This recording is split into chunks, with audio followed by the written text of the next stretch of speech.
Hello again to another episode of Natural Juan. And ladies and gentlemen, this is another unscripted video, meaning I didn't prepare a script for this one and I'm making this totally on the fly. So tonight we're going to discuss, or I'm going to demo, character creation for Starfinder. Now, we've already discussed Starfinder in a previous episode. I believe that's episode 7. And it's like Pathfinder, but it's a sci-fi version, as you can see. Anyway, what I really love about this setting is it's like a combination of Star Trek, Star Wars, and Warhammer 40,000 and just about everything else. It's got elements of, what's that? Firefly? Or was that Serenity, if people remember those names? And a lot more. Anyway, this is how you make a character for this game. So, yeah, let's start with character creation here. So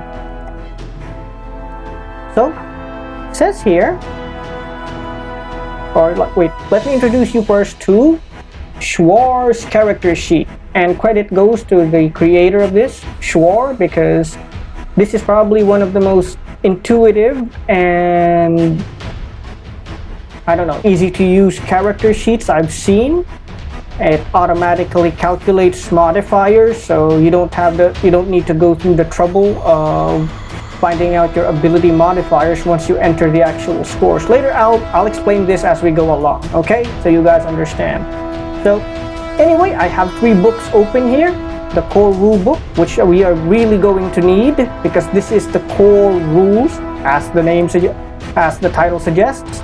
We have the Pact Worlds supplement, because I'm going to need this for character creation, and the Armory, because I need specific equipment for my character. It's what fleshes him out as a character. So let's begin. Anyway, according to these character creation steps, we need to create a character concept. So for my character, I'm thinking of naming him One.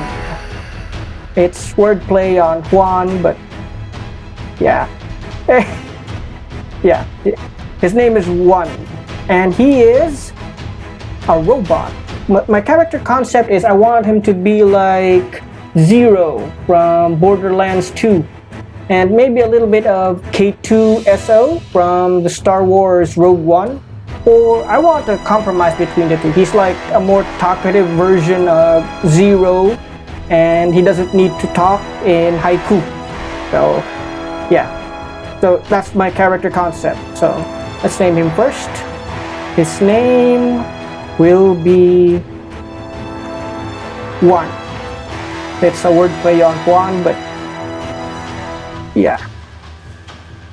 Okay, let's go back since I already have an idea for him. So let's create a character. So now let's choose a race. I'm going to make him, like I said, a robot. So the best one to choose is the SRO, or Sentient Robotic Organisms. See, this is what they're like. See, this guy, see, he's really reminiscent robots like that, K2SO. This is the combat type. So wait, let me show you. You get to choose between small or medium types. See, this is the small one, this is the medium one. The medium one is more of the combat type. They're more like K2SO from Star Wars Rogue One. The small one, they're more like R2-D2 from Star Wars. See, he's smaller. So yeah, I'm going to choose to be more like this guy. So he's going to be medium. So wait, let's input our information. So yeah, he's going to be an SRO. His size is medium.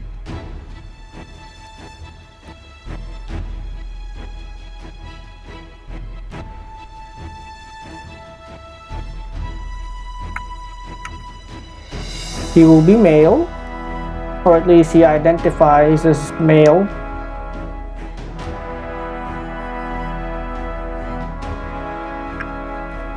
Okay, let's save our work. Anyway, I need to tell you that PDFs save differently on my laptop, so Maybe one of these days I'm gonna try to make my own character sheet for Starfinder using just Microsoft Word to make things easier on myself, but yeah, this one is more intuitive, and I'll tell you that I'm really bad at math. That's why I'm choosing to use this one instead of... Okay, just click save, and there we go. Now, new, shall we?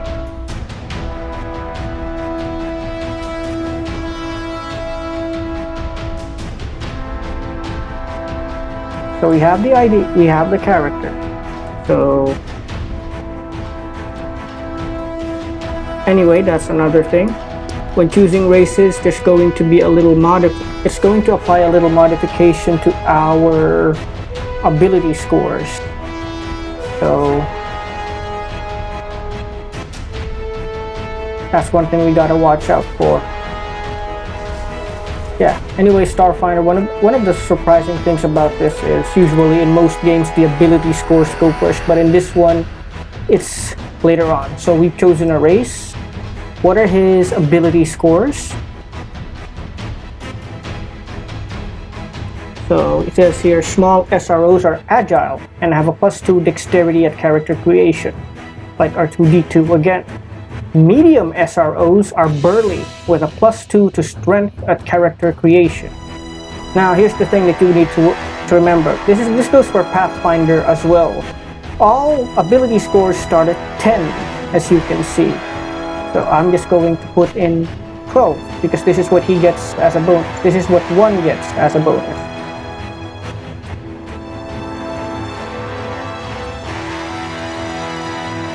Okay, see there? Now there's a +1.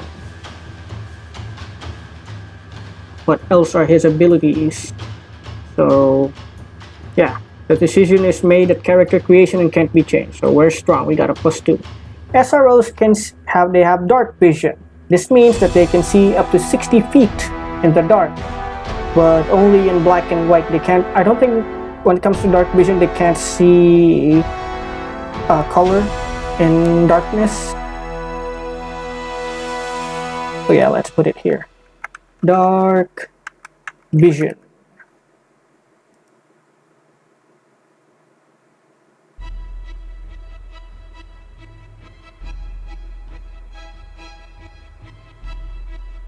This is really handy though. You never underestimate this ability, especially if you're expecting a lot of combat. It's very useful because not all characters can see well in the dark. Okay, now SROs can see 60 feet in the dark. He also has healing circuit.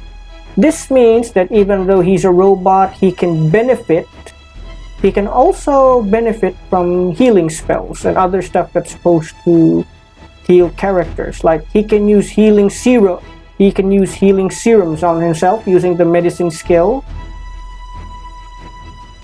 Yeah, but you'll have to use the engineering skill instead. A character must use the engineering skill to perform the task of the medicine skill on SROs, but they can heal on their own. Anyway, just to give you a background, I already told you that Starfinder is a science fantasy setting. This means they might have robots and stuff like that, but they also have magic. And it's proven that SROs, the reason why they're different from other robots, why they're called sentient robotic organisms, is because they actually have a soul. That's what allows them to be healed by other items. It's like, yeah, they're robots, but they can also be healed by magic. Like a priest character, for example, can heal them because they have a soul. Really strange, isn't it? So yeah, let's just put healing circuit here so we don't forget healing circuit. And his next ability is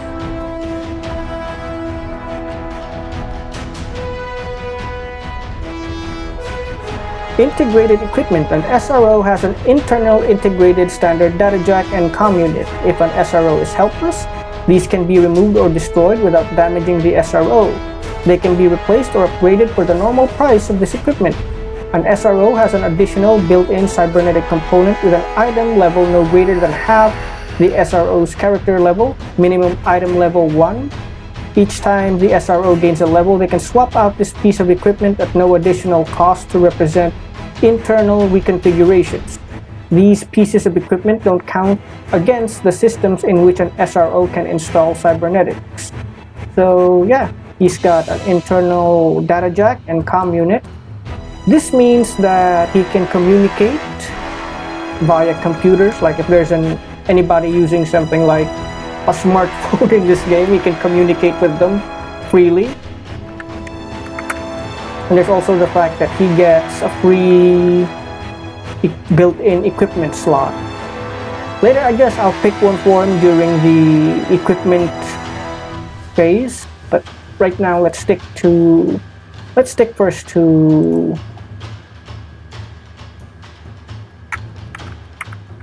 stick first with just putting the character together. Yeah, I'll just leave a semicolon there so you know that I can put stuff there later. Next, or his last ability from his race, okay, is robotic. SROs are immune to cold, bleed, disease, death effects, poison, non-lethal damage, and sleep effects. Unless those effects specify they affect constructs.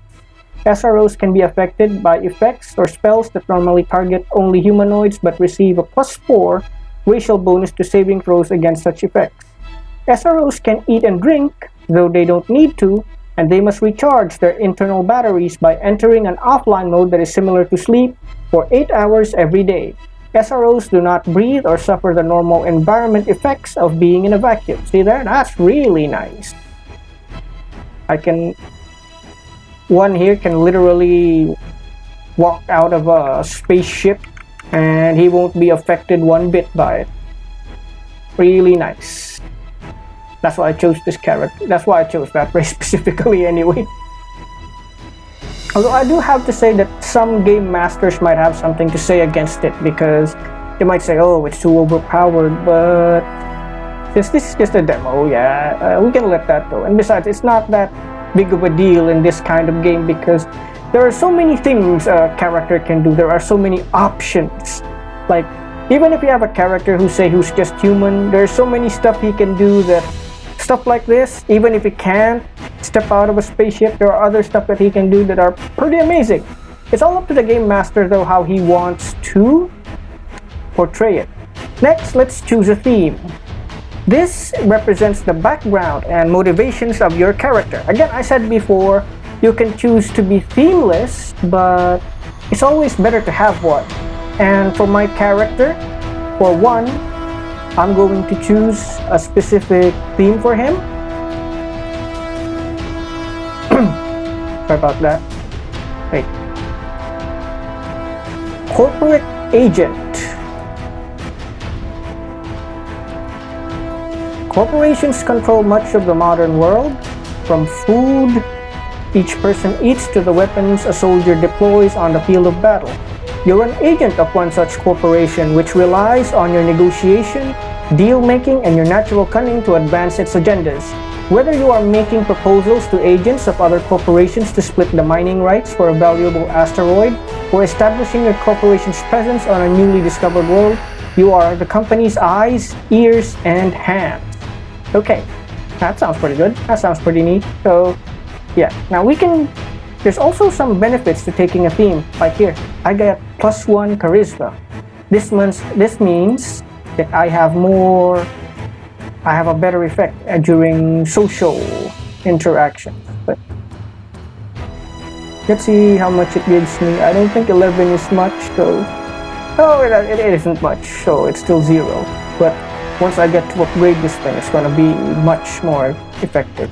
So yeah, you are deeply connected to the world of the theme knowledge. This is another benefit that you can use. So see here, you are deeply connected to the world of corporate culture and know all the movers and shakers. When attempting a profession or culture check to recall knowledge about corporations and their executives, reduce the DC by 5. This is pretty cool because Like when I'm talking to another character and I want to know more about them, usually the DC will be usually 10. 10 is the average DC for just about any D20 game, but it'll be reduced by 5, so I'll just have to deal with 5. And diplomacy is a class skill for you, though if it is a class skill from the class you take at first level, you instead gain +1 bonus to diplomacy checks. See? And the +1 to charisma. And diplomacy becomes a class skill. When you say class skill, this means that, see, okay, when you say class skill, this means that instead, when I put points here, when I rank it up later, as you will see when I finally get a character class, it means that when you put a rank in that skill, see there, I get a +3 bonus to it because it's a class skill instead of just 1. See how neat that is? We get a +3 immediately. So instead of dealing with a character with just +1 or something, you get a +3. So yeah. Now let's move on. But yeah, I will test this once we get started on the game demo. This is just the character creation demo, so don't worry so much. Okay. We've chosen a theme. Now let's choose a class. And I already have one in mind. Like I said, I wanted Zero from Borderlands. So what we're going to get is the Operative. The Operative is like the secret agent in a game. Or the Spy. Oh wait, I forgot to add one more thing. Sorry about that, wait. Oh, we can just take care of that later. So it says here, you're a shadow, you move swiftly, strike suddenly, and always have an escape plan. So yeah, my key ability score is Dexterity. So let's make it Dexterity right here.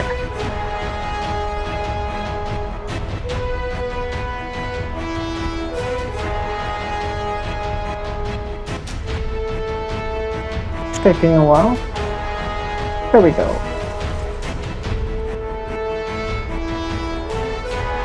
And these are my class skills: acrobatic, athletics, and my skill rank per level is 8 plus intelligence modifier. I think we need to fix up the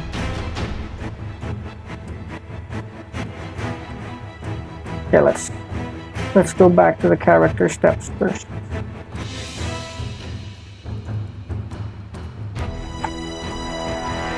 Oh wait, before we continue, I'll just write here his class will be Operative.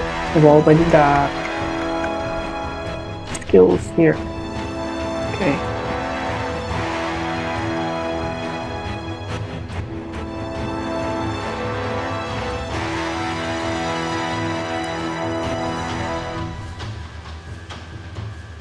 Yes, here's your character's race grants her abilities and languages and determines a portion of the hit points or HP.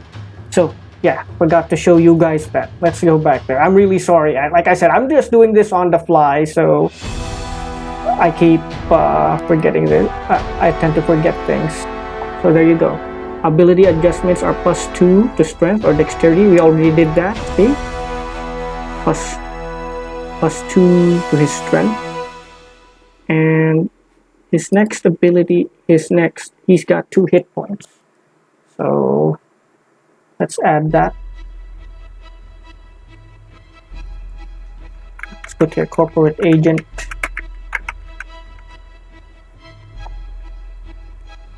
So he already has hit points here.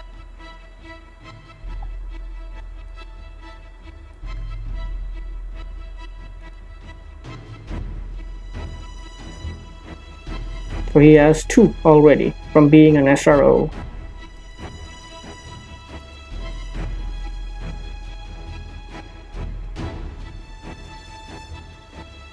And her class will also determine the total of HP. Now let's choose a class.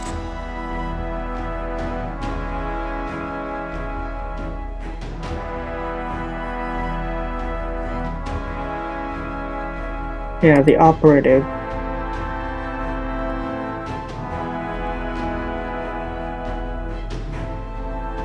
He gets 6 HP for being an operative, so that lifts his hit points to about 8.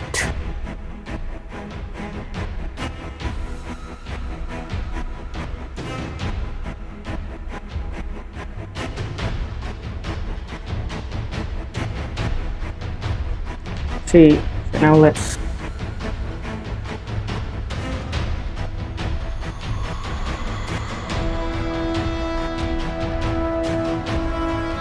acrobatics. Yeah, it slows down sometimes. I'm really sorry guys for the delay and the occasional mistake. Athletics.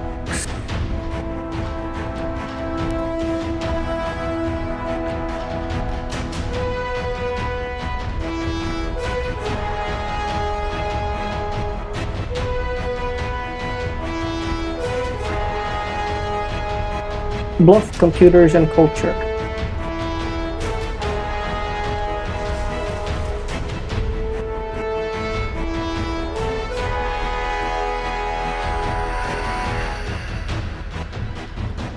Man, this is taking quite a while.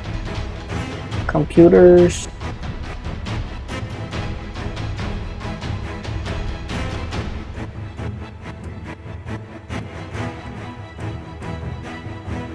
Culture.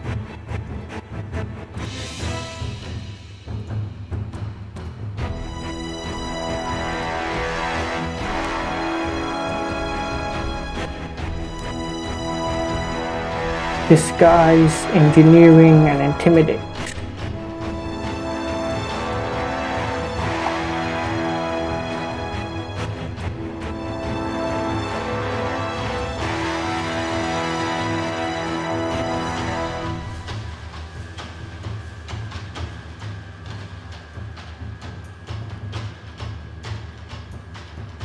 Engineering.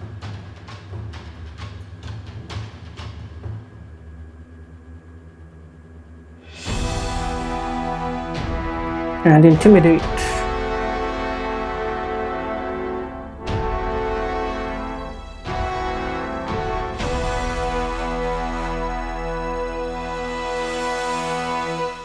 Next up is medicine, perception, piloting, profession.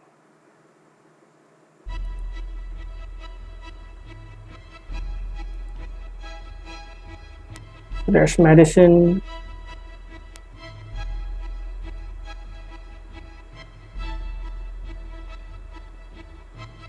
Perception. Yeah, I don't know why it's taking this so long. Maybe it's the calculation, like still calculating what piloting.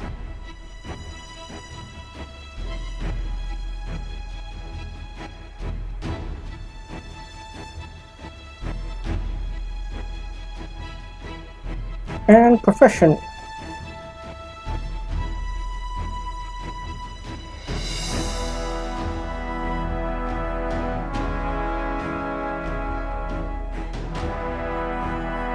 Let's save that. Yeah, I don't want to go through that again, okay?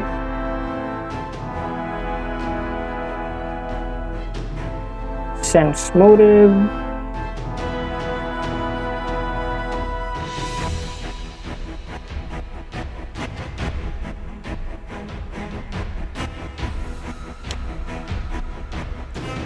Sleight of hand.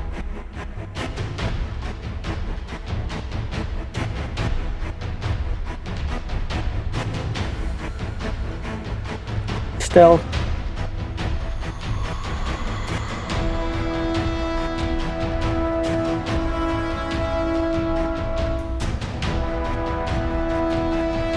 And survival.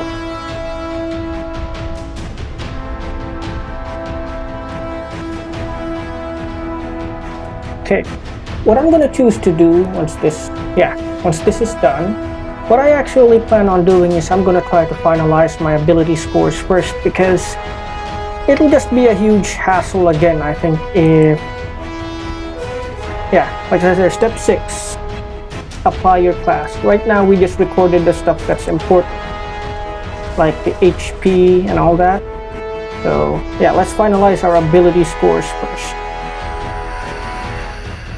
Okay, so the ability scores are strength. Hey, let me show you. So your ability scores are strength, dexterity, constitution, intelligence, wisdom, and charisma. Now, just to explain to you, strength is obviously strength. Dexterity is your speed, agility, and how good you are at doing certain stuff. Constitution is how tough your character is. Intelligence is your like academic intelligence. It's stuff that you remember, and you know, stuff like that. Wisdom is more or less, you know, this is intelligence you gain from experience. Like this is what you use to tell if maybe someone is lying, or you know where a certain something can be found that you don't exactly read from books. Then you have charisma. This is your effect on other people. Usually this also represents how good looking your character is, like if they're handsome or beautiful. But sometimes, you know, you don't need to be beautiful to be charismatic sometimes. You just need to know what you're saying.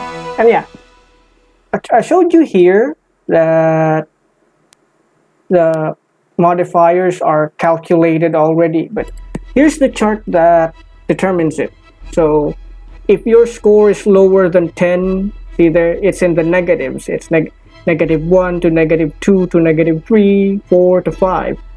But 10 to 11 and beyond, it goes higher. And you can see here the equivalents. So it says here we get 10 points. We can spend 10 points for customizing our scores. But since I am lazy, we're going to use an optional method called quick picks. So as you can see, this is what they have.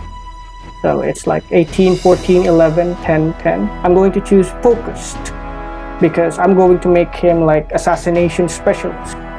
Split means he split between two really good ability scores. Versatile means he's good at just about everything. But I want him to be good at one specific thing, and that's killing. So he's going to be an assassin. So we're just going to choose which one is 18, which one is 14, which is 11, and which of them stays the same. So I'm gonna make dexterity the 18. And I get a modifier of +4. I'll put 14 in intelligence.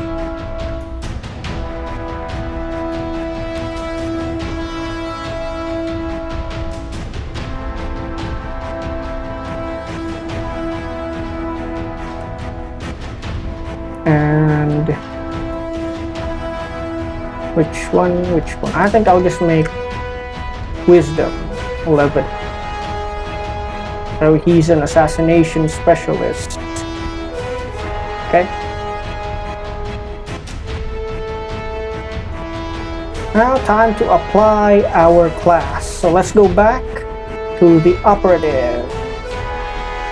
Again, I apologize for going back and forth because I'm just doing this on the fly. So our stamina points is 6 plus constitution modifier. Our constitution modifier is 0, so it's just 6.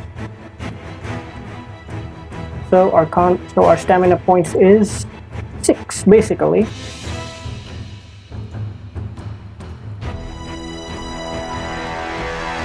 Now wait.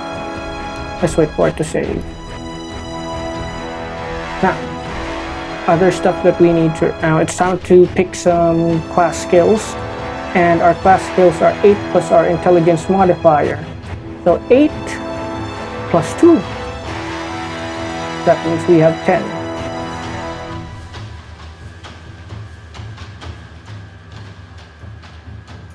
Wait, what's that? Oh yeah, here we are. It'll auto. I guess that's what slows it down because it has to, you know, fix everything. Everything upgrades. There we go. Plus 8. Now we've got 10 to choose from. And so I'll put 1 here.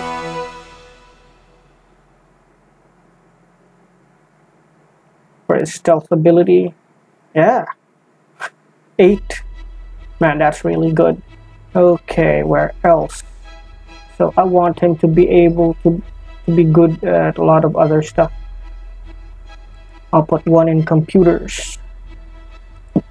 Because he can hack to a certain degree. He's not a great hacker, mind you, but he knows how.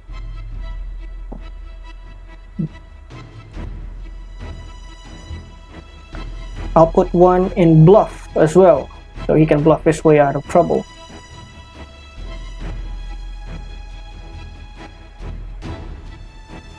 And then, since we already selected it earlier, I think maybe I'll put 1 in diplomacy to give credit to his team.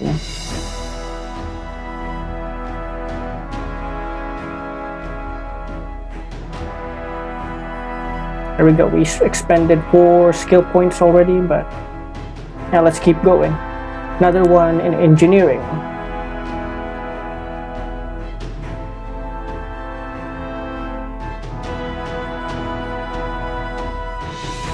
Being a skilled assassin, he'll probably have 1 in intimidate as well.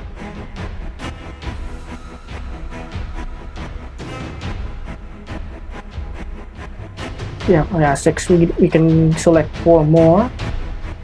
What do I want him to have? He'll have 1 in perception.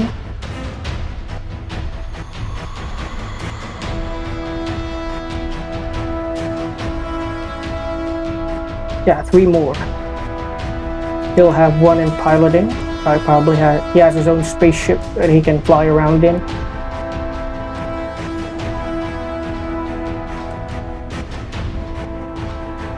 Now we're probably left with 2 more. I think I'm going to choose it to be sleight of hand. So he'll be good at, you know, tricking people. Along with computers, he'll be great at hacking. And 1 for survival, since he's an operative. He's got his survival skills.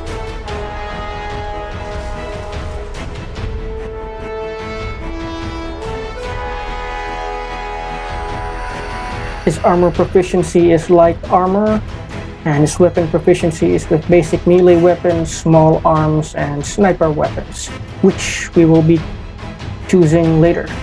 Okay, now let's see. So he's got a class level. These are his saves. Oh yeah, base attack bonus is still 0, but he already has +2 to reflex and +2 to will. Let's put that in. So where are those? There they are. So there's already +2 to reflex and +2 to will.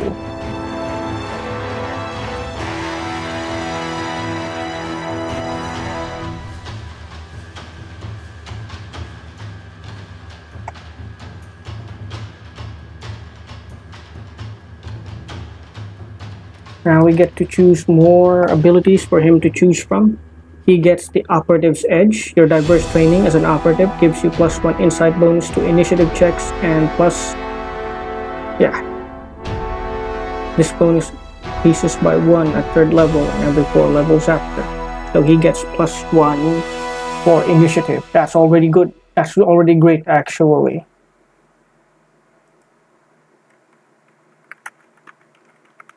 Operative's Edge. Next.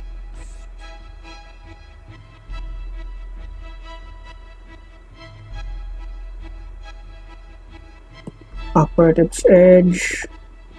A specialization. Respect the primary area. Pick one. So we get to select a specialization. And these are the specializations right here. But I want him to be, the type that's hard to find. So I'm gonna choose Ghost. Associated skills are acrobatics and stealth. When you use stealth to make a trick attack, you gain +4 bonus to a skill check. And I get a specialization exploit, cloaking field. Well, this isn't important because I won't be getting that yet until I'm level 11. That's still far off.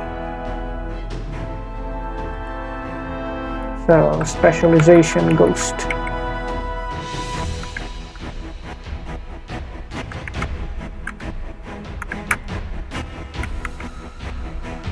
So I can attempt a trick attack with acrobatics and stealth. And my stealth score is already very high. My acrobatics score isn't very high, but that's okay. I can make up with it with stealth.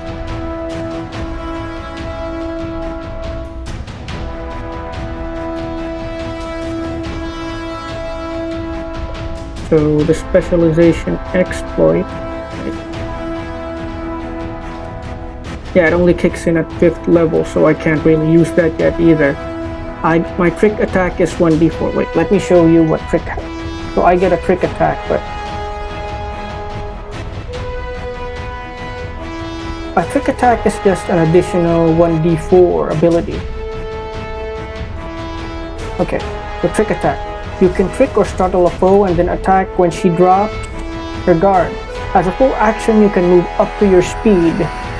Whether or not you move, you can make an attack with a melee weapon, with the operative special property, or with any small arm.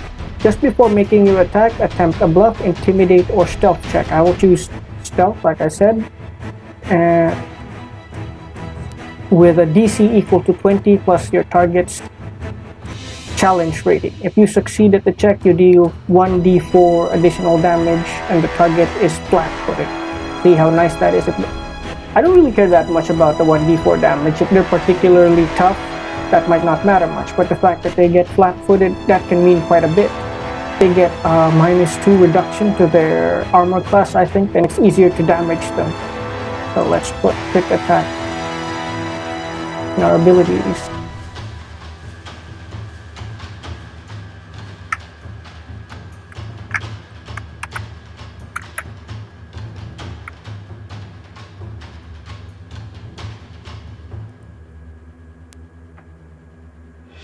Okay, that's already pretty good.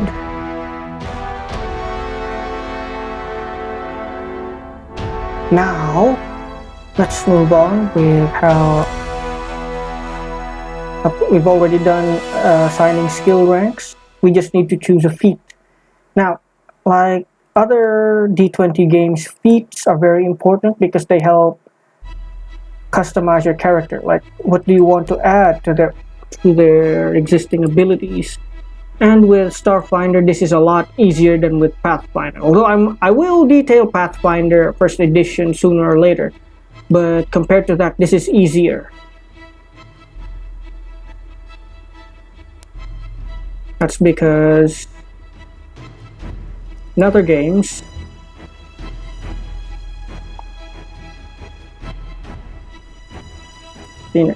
supposed to be good at whether it's using or surviving in the wilderness.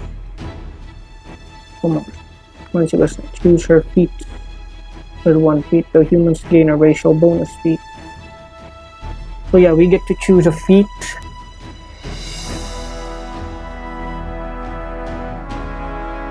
Yeah, what I was saying was in Pathfinder First Edition, they have what they call feat trees, as in before you could get a feat that you really wanted, there were so many other feats that you had to choose first, and that really frustrated a lot of players, which kind of made them. That was one of the, how shall we say, one of the big challenges for the game was that although there were a lot of feats that were cool, if you wanted your character to get a specific feat, they really had to sacrifice, some other abilities just so they could get that feats that were otherwise useless to them. So in Starfinder, they kind of do away with this and just give you prerequisites that you just need to fulfill, like a certain rank in a given ability, in a given ability score. So wait, let's see. What kind of feat would I give my character?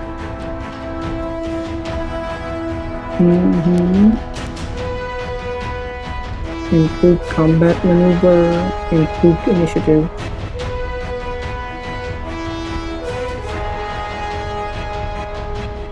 Okay, what I'm going to do is wait for it.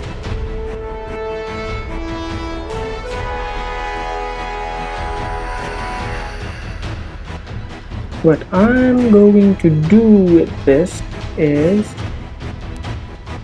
I'm going to get improved initiative so I can get +4 bonus. So improved initiative. Next, what were some of that mentioned again? Yeah, basic melee, small arm, and sniper weapon.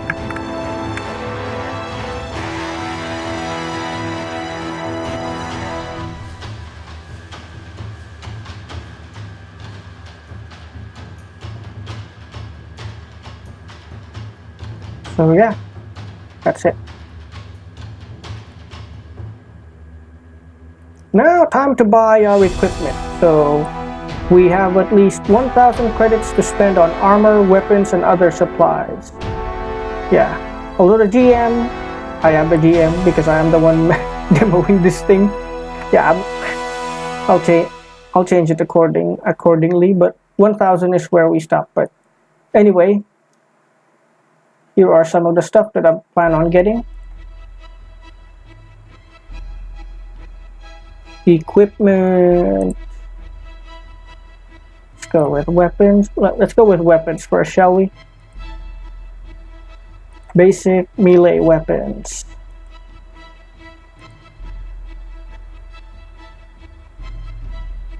So I'm going to choose a because this is what's available to me, the one. So I'll get a survival knife. A survival knife that's worth 95 credits, 1d4 slashing, and it's considered light. So you need to make 10. You need to take 10 light stuff first before it will count as one. And it's analog and works well with operative. So yeah, one knife.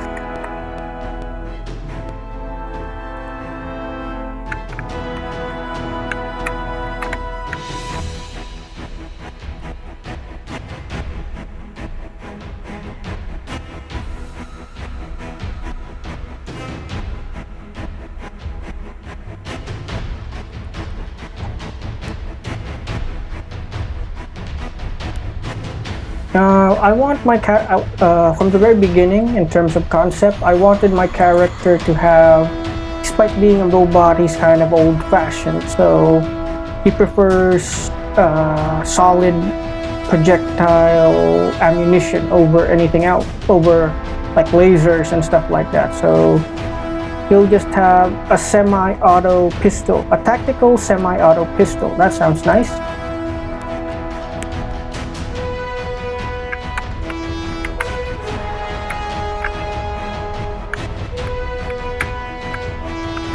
Auto pistol,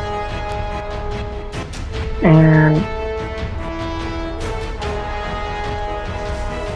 it's got effective at 30 feet, 1d6 speed damage, 9 rounds. It's also light and it's analog.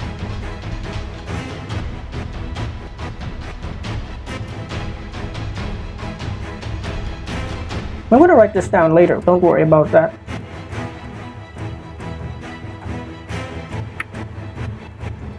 Next, I'm going to give him a good sniper rifle. So a basic sniper rifle, not anything super cool, but good enough, shall we say, good enough for his upcoming mission.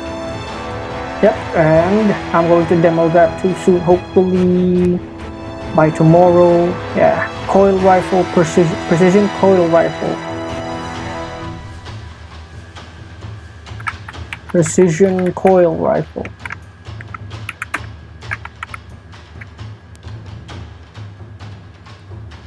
That's the level 1. Let's see how heavy the thing is.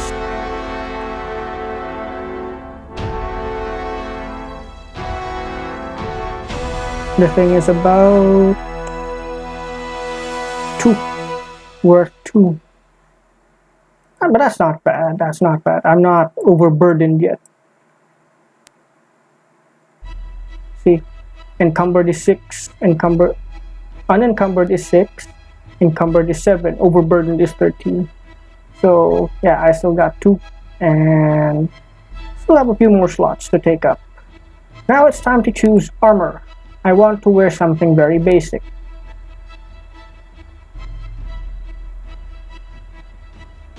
I want to choose something fairly easy. Something to...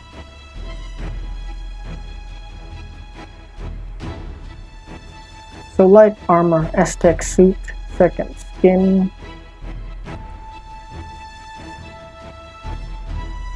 Let's check out the armor here as well, just to be sure that we're not missing anything that's good for 1 here. Nothing really interesting, right? So let's stick to the core. What I would give him is second skin then.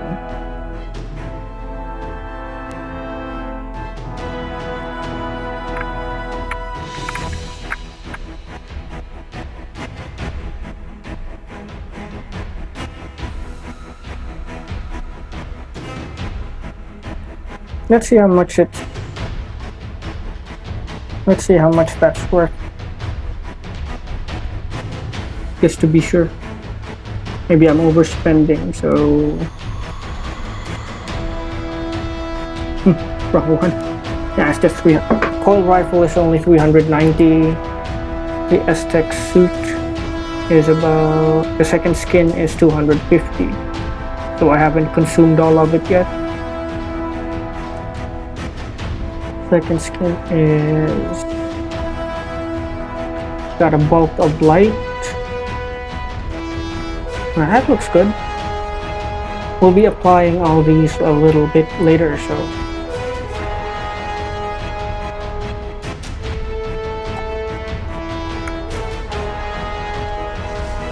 okay, now let's get to weapons.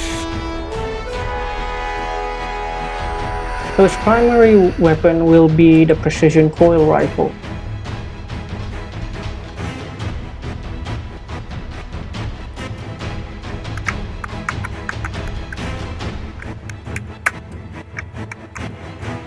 Obviously, it's just level 1.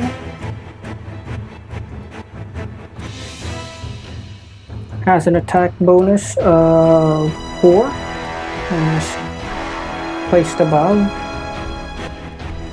Has a damage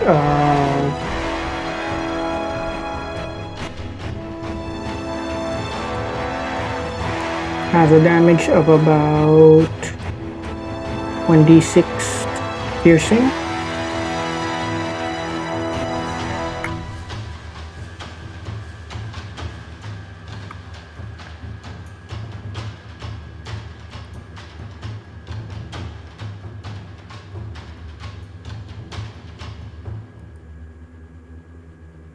Only 60 damage. It's effective at over 60 feet and has the sniper quality, or the sniper special.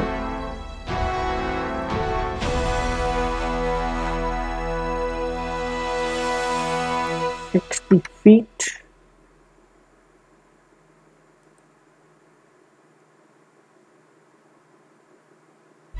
Has 4 rounds, but that should probably be enough in a given situation.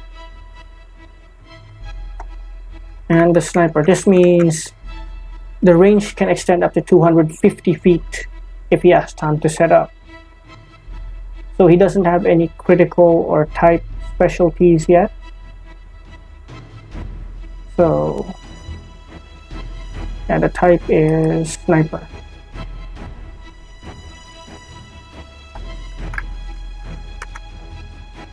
Next is the tactical semi-auto pistol.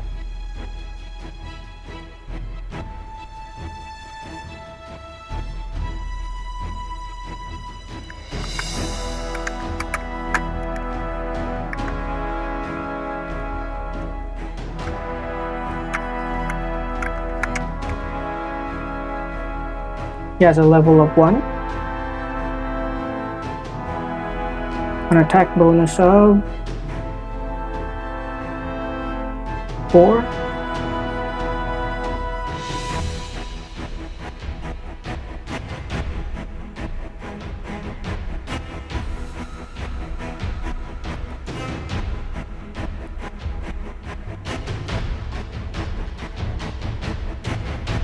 Now 1d6p. Okay. Same amount of damage, but it's only effective up to 30 feet.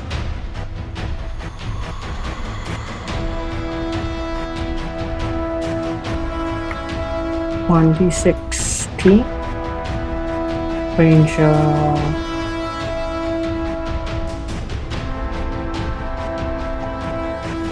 30 feet. The usage is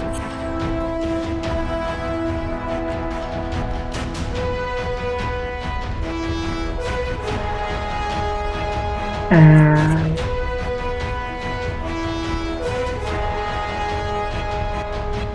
it's an analog weapon, meaning it's very primitive, so it can't be hacked. Yeah, that's one of the few advantages of more primitive weaponry. It's almost impossible to hack them. I mean, if someone with telekinesis or something can probably do something about them, but that's pretty much it. So basic melee weapons.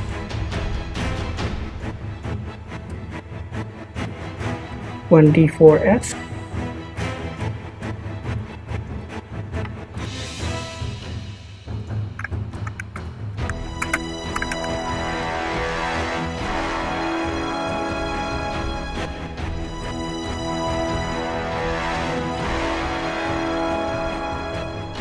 An attack bonus of 1.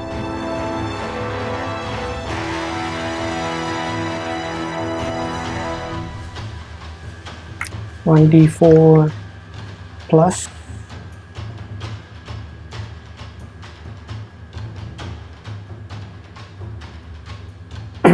(1 T) or was it S? Let's check.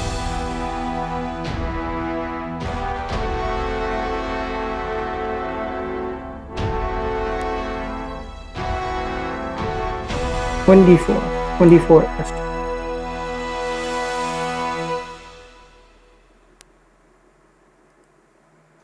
Okay, so those are the weapons that one will have.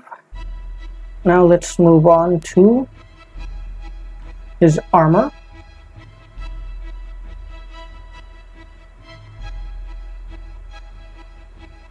Now we can add languages later. Here we go. So second skin. So level 1.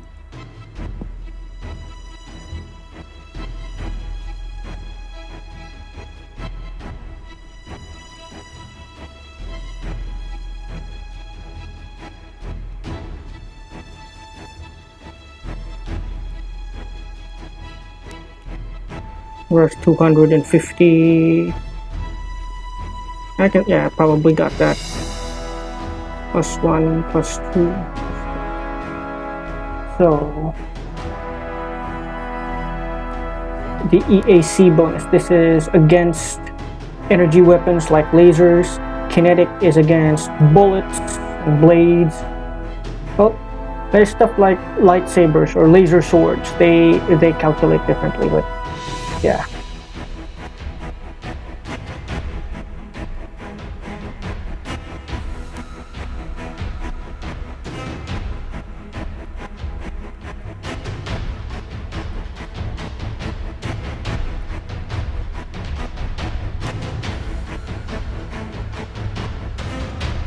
It has a bulk of one upgrade slot, and no armor check penalty. Thank goodness.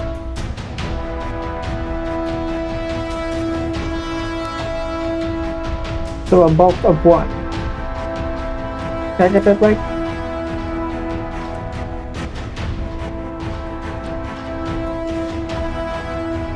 No, it's actually L. The upgrade slot is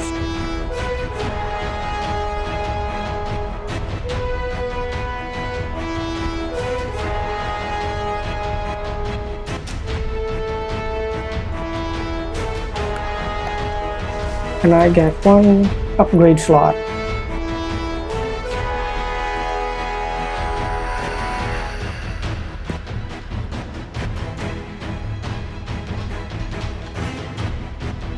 Station 1.2. Maximum dexterity bonus.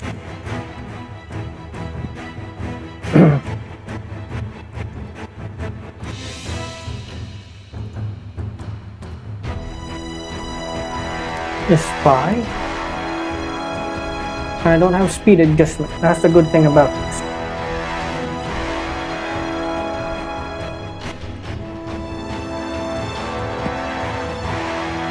Now let's get some items that he can use. Technological items that he can put in his as an extra weapon.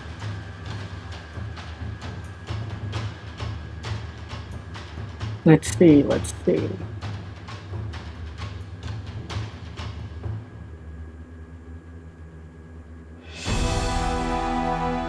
He's already got dark vision, so he doesn't need a flashlight.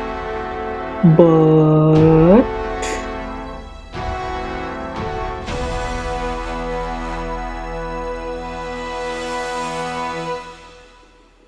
he's already got a comm unit.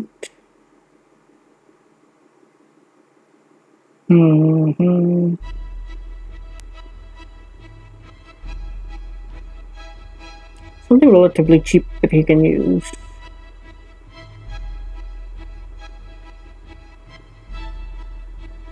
Okay, what about a toolkit?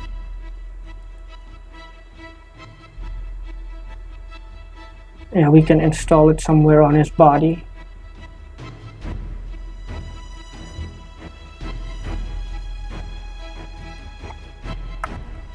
Toolkit. Nice.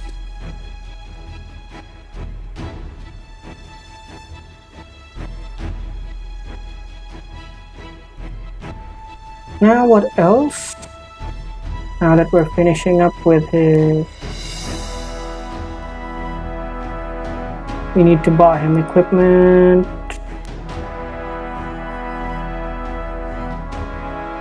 Yeah. Here's the filling in the finishing details.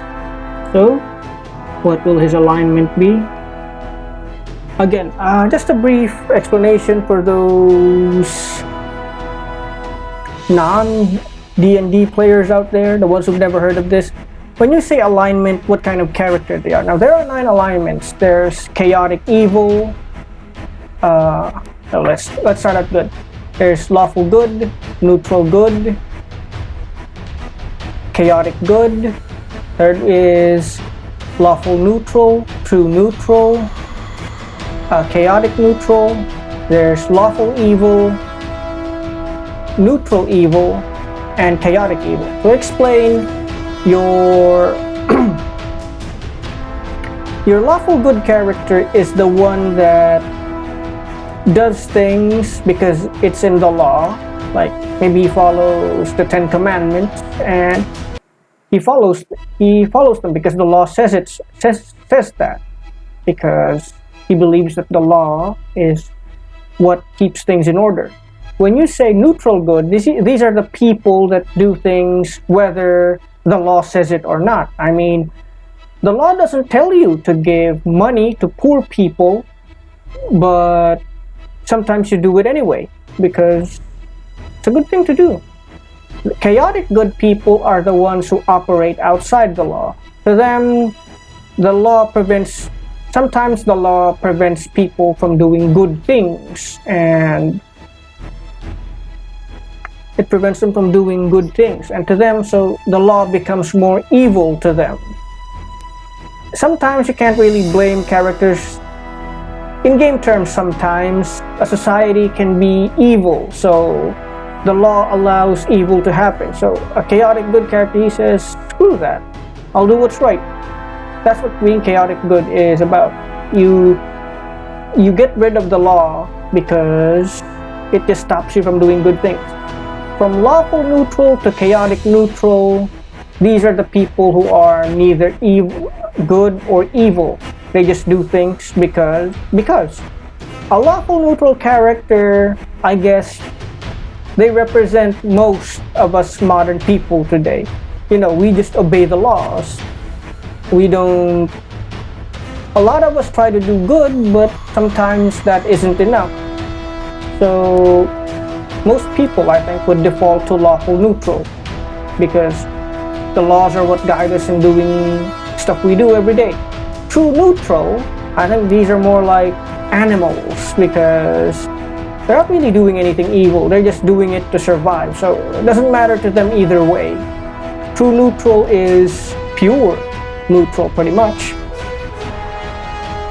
Chaotic neutral, I think these would be like the pirates back in the olden days, because I think that, well, a lot of pirates were bad, a lot of pirates were evil, trust me on that, but I guess some pirates did it because just for the sake of survival, and they did pretty much what they wanted to. A chaotic neutral person is someone who said, I'll do what I want to, because sometimes what you want is good, sometimes what you want is bad, so it's neutral. So that's what chaotic neutral is. You're just a person who does what they want. Now, when it comes to evil alignments, there's lawful evil. A lawful evil person can be a tyrant or a particularly corrupt policeman. Like they use the law to do bad things, or they might follow the law, but they only follow the letter, they do not follow the spirit, and are still bad people. Let's not beat around the bush with that. They're still bad people, they might obey the law. They might even be the type of person who knows Bible verses and stuff like that, but in their hearts, it's not there. Your neutral evil people are your pure evil. Whether the law dictates it or not, they'll do it because they're selfish. Neutral evil leans more towards being selfish. Now, chaotic evil people are more like the barbarians. Well, there are barbarians in Pathfinder there. Some of them are good, but they're like the barbarian lords who just take what they want from other people. They kill thousands of people because they want to. Okay, let's fill in the blanks here. So my character, let's put him at lawful neutral. Let's just put LN for short.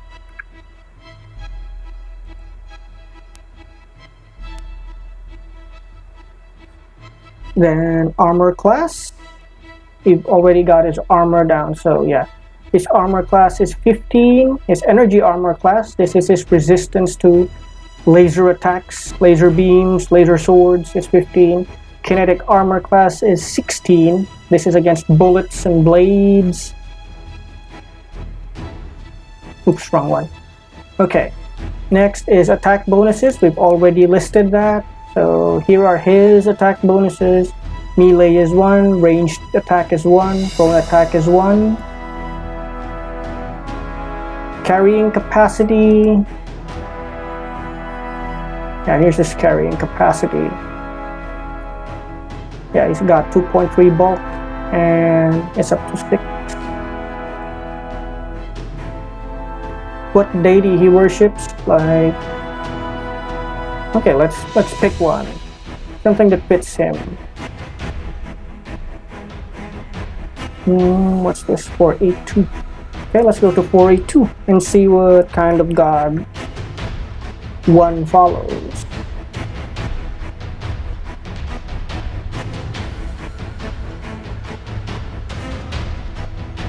Yeah, the pirate god. I was just choose Abaddon. Not because he's the first one, but I think he would support this because it's lawful neutral, it's more about civilization and making money, so yeah, let's put Abadar in here.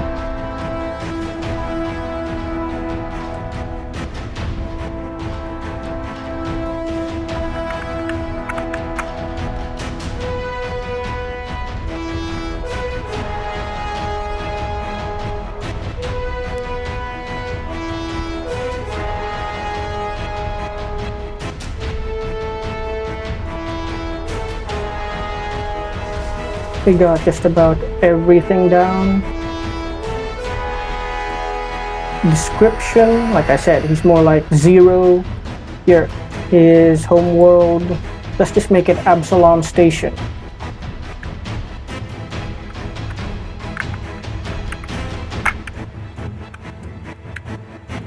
The player, of course, is... If you're watching this video and you're wondering who this is, I don't know about you. Yeah, it's Natural Juan.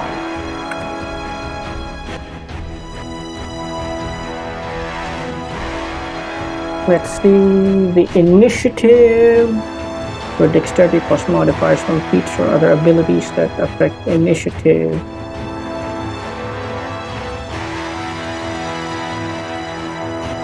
So yeah, there you go. I have a total of 4. My dexterity modifier is 4. But since I have the ability improved initiative, there's plus 4. And it turns into 8. See?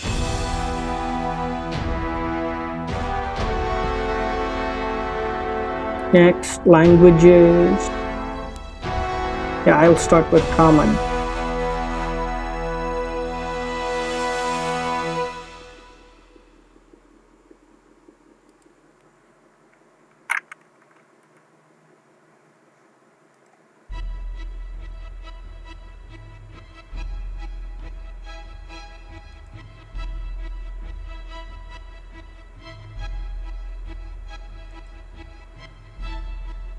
Resolve points for many important purposes, so including replenishing her stamina points, empowering some class features and other abilities.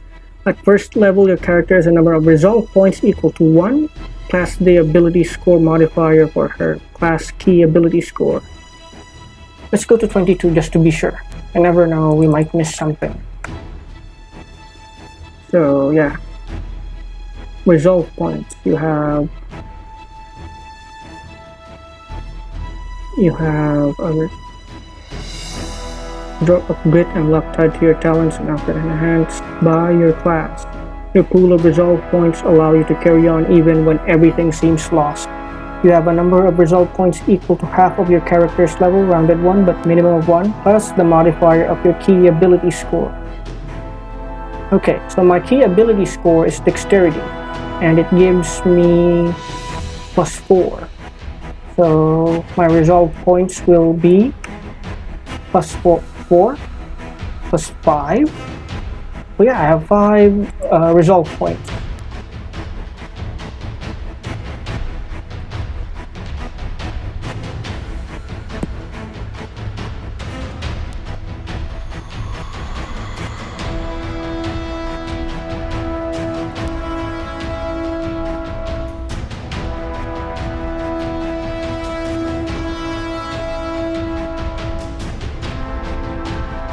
Resolve points.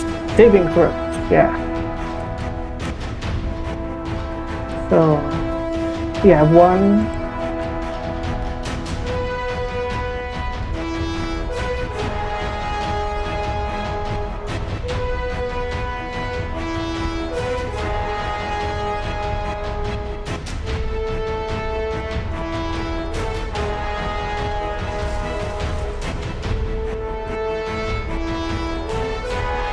Yeah, I forgot to enter it into this thing, sorry.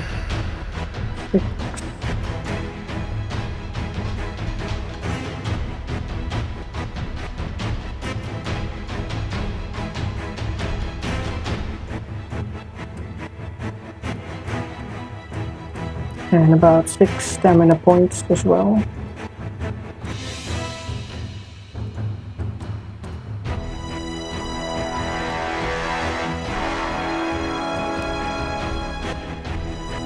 So we have 8 hit points all in all.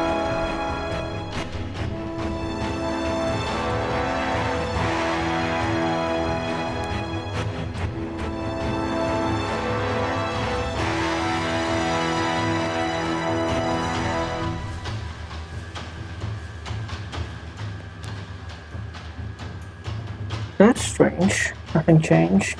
Okay, let's change it here for HP.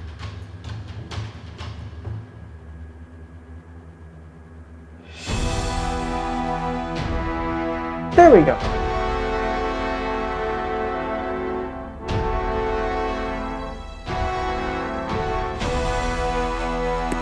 For our size, we already chose medium. The speed is 30 feet. We already put that in. While you can play Starfinder without the Starship rules, most adventurers assume that PCs are or will soon be crew members of a shared starship. Ask your GM whether you'll be starting out with a starship or potentially acquiring one as part of an adventure. If you begin with a starship, ask the GM for its statistics and find out whether you're able to customize it at the very least. Every ship needs a good name. See Chapter 9 for more on Starship. Once you've recorded all of this information on your character sheet, you're ready for adventure. Okay, so in the next demo, I'll have a ship ready for 1, and we'll be able to start on our demo adventure. But until then, I'll see you again next time. This has been another Natural Juan episode. I hope you enjoyed it as much as I had, and I'll see you guys next time. And before I forget, if you like the video, please like and share, and if you want more stuff like this, feel free to subscribe and hit that bell. Have a good night, everybody.